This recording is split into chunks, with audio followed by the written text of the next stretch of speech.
So this is a lecture about the handout Finding Propaganda and Fallacies in Debate. Basically, I wrote this handout because students were having a hard time figuring out where to start when they were analyzing a reading or a source to figure out if there was, anything problematic in it, right? So this basically just kind of follows step by step the kind of stuff that I do. Please understand that some of the things that, kind of gave me red flags, if you will, were based on my own knowledge about education. So that's why it's important that if you have the option that you choose a topic that you're researching that you know something about, so you're not having to start at the ground floor, right? So for this sample, I chose using school vouchers. So the first thing I did was I just Googled, are school vouchers a good idea? So this would be something I would do if I were doing research on a topic. For the rhetorical analysis essay, you are being given a set of articles to choose from, so you're not just trying to find it. But depending on what your knowledge is of the topic, the article that you do choose, you might need to go and do something like this, right? So I looked at that. I kind of scanned down the list of results and, looked at the things that seemed to be promising. So here was one, Why America Needs School Vouchers, on edchoice.org site. Now, I had no idea what edchoice.org was, but I Googled, are they credible or is it credible, and found out that they are a pro-voucher organization. And so I had to consider that when I was reading anything off this site, how are they slanting information to support their agenda? Or were they being quite objective and arguing fairly? So this article that I found, Why Schools Need School Vouchers, right? America Needs School Vouchers.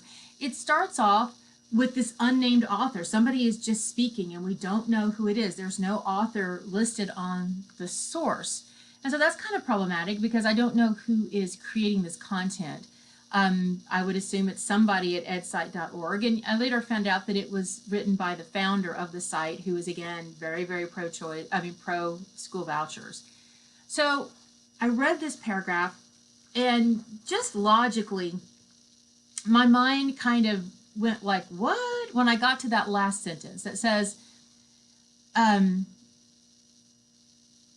let's see, basically that the inefficiency of government schools by providing a superior education at less than half the per pupil cost. So they're basically saying that private schools will actually be cheaper than government schools. Now that just seemed to be very unusual, right? Because we think about private schools as being more elite.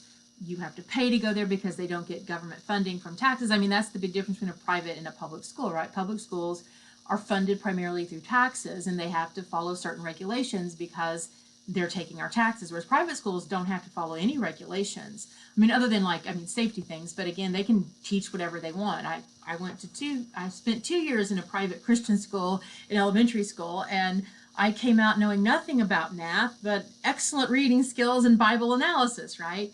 It set me back because they didn't have to meet any kind of certain criteria. Now, that doesn't mean that all private schools aren't excellent, right? There are many that actually are better than public schools, right?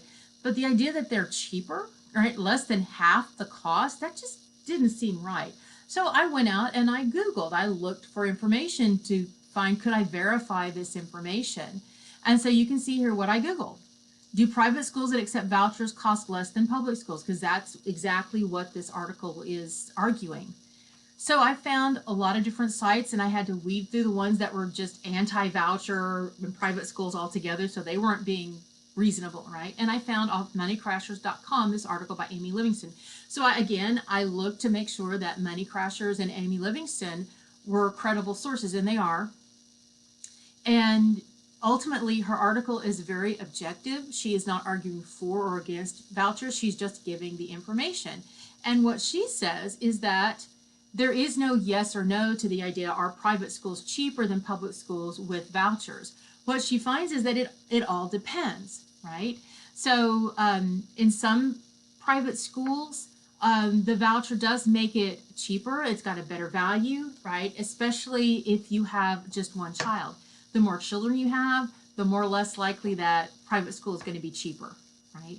And there are other considerations. So it is not a yes or no thing. So when I looked back at this edsite.org, I realized that there were, at least in this little paragraph alone, right, I found 3 possible fallacies propaganda. So the first is card stacking. It is only telling us the information about private schools being cheaper that benefits them, but it's not giving us the whole picture. The second one is the second and third one are types of labeling, right? So positive labeling is glittering generalities, and negative labeling is name calling. So that's from that Donna Wolf-Cross article, right?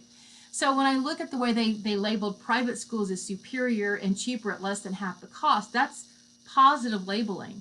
But when I look at what they said about government schools, they said inefficient, right? And then labeling public education as government schools is also kind of a negative label for people who are really pro vouchers, right? And so in this article, I also found some other problems that I need to investigate to determine just how valuable and credible is this article. So here, they are arguing, it's still the same article, they're arguing that basically parents should have control about deciding where their children go to school because they always make better choices. Well, we have to look at the logic that do all parents always make good choices for their children? I think we all know the answer to that is no. Some parents do, some parents don't. Some parents don't know enough about something to make a good choice. So that is just not even logical, right? That we can stereotype an entire group of parents and say, oh yeah, they're always going to do what's best for their children, right? No, we know that's not true, right? But again, it also might be an aspect of stroking, right? Argument ad populum. I'm going to tell you nice things about yourself, right? So that you will like me. So I'm going to say, oh yeah, parents, because I mean, who was this article geared toward? Probably primarily parents, right? So he's like, oh yeah, parents always do what's best for their children. So again, that also could be an aspect of, just stroking someone's ego, right? In this next section, the problem here is they contradict themselves, right? So their logic is flawed. At the beginning, they basically say that the best model and choice is a competitive educational industry, right? But in the bottom part of that, they basically says that no one knows anything about what this would look like. Well, how can you argue that it's the best model if no one has actually done it or implemented it, right? So do you see the problem there? That just doesn't, then how can you make a determination, right? And there's no evidence to show how they came to this determination. Sometimes you can hypothesize, right? You can say, well, we don't know for sure because it's never been done, but based on what we can extrapolate, this is why we think it is the better choice. I mean, scientists do that all the time. Social people do that all the time, right? Again, we don't know what it's going to do, but this is our recommendation. Well, we don't have anything here that really backs up their decision that it is the better model, right? So that is just illogical. In this one, this little section, just this little bitty thing right here, we've got a few problems, right? The first one is they assert that technology is the new path to learning that would replace and improve old methods, right? That's not founded on any research. Now, I have a second graduate degree in instructional design for online learning, and part of what you do when you get that kind of degree, it's an education degree, a master's of science, is that you actually look at the history of technology and education going back to the 40s, right? And there have been no conclusive statements that say that technology actually helps and benefits learning in ways that are superior to, pen on paper kind of thing. In fact, we're learning more and more that actually in certain kinds of learning, reading on the screen or just typing actually do not help you learn better. That reading something that's printed out and actually handwriting stuff actually helps you absorb the material better, right? So I knew just because of my own degree that actually wasn't true. It's not necessarily untrue, but it's not the 100% case they kind of give, right? Right. So the second problem here is that they assert that deregulation and competition always improves industry. That also is clearly false.